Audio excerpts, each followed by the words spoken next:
As if things couldn't seem to get worse for Six Flags after tone-deaf comments made by its CEO Salim Basoul last week, scary news broke from Six Flags Great Adventure last night.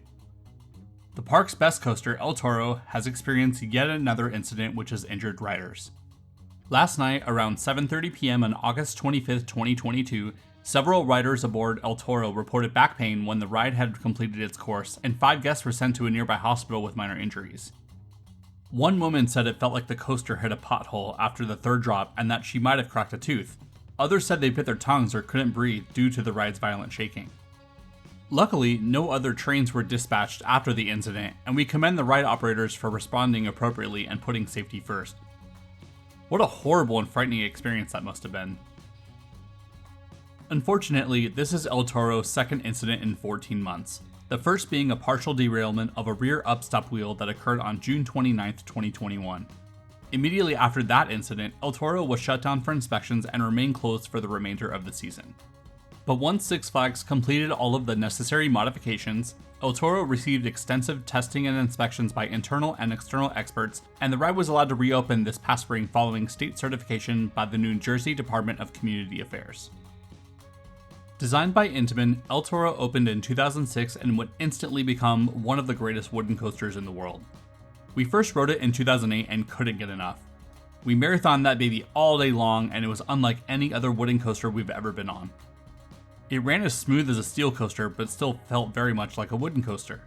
The only pain you'd experience was from the insane ejector airtime that literally tried to rip you out of the train, especially down its first drop and on the famed Rolling Thunder Hill. Just listen to this, you can literally hear the airtime. Fast forward to this year, when we got to ride El Toro again just 2 weeks ago during our visit to Great Adventure on August 12th. It was completely different than how we remembered it being in 2008. Everything about the ride is now painful. The once glossy smooth track is now full of violent potholes and turbulent jackhammering. Heck, even the turn leaving the station and the lift hill were rough. It's as if the spirit of Viper came back to haunt us all. But all joking aside, we sincerely wish all those affected by this incident a speedy recovery from their injuries. With this being its second incident in 2 years, what exactly is the future of El Toro?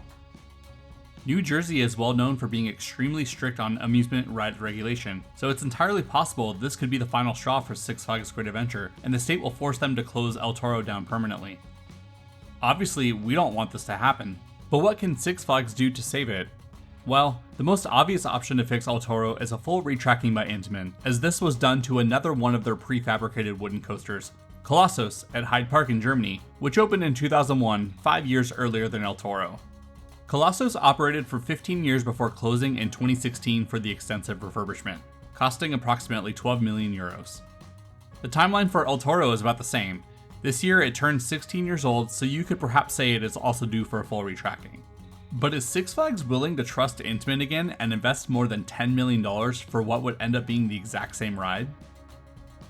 If they're going to spend a bunch of money on all new track, they could go a different route with El Toro, a route they've gone with other wooden coasters in the chain, the Rmc Treatment. Rocky Mountain Construction became industry leaders by converting some of Six Flags' less desirable wooden coasters into now world-class thrill rides at 7 of their parks. But this would be a first, converting an elite-level wooden coaster into a completely different hybrid coaster. On one hand, it would be incredibly sad to lose such a great wooden coaster, one of the best that was ever built, but on the other, it would be super interesting to see what RMC could do within an already impressive layout.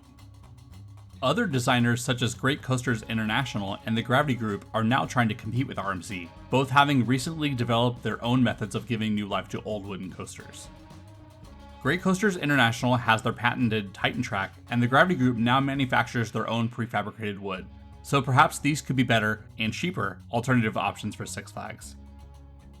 Regardless of what they decide to do, something definitely needs to happen soon because El Toro can no longer continue operating as is. But what do you see happening? Will Six Flags be forced to pull the plug on El Toro and bulldoze one of the world's best wooden coasters?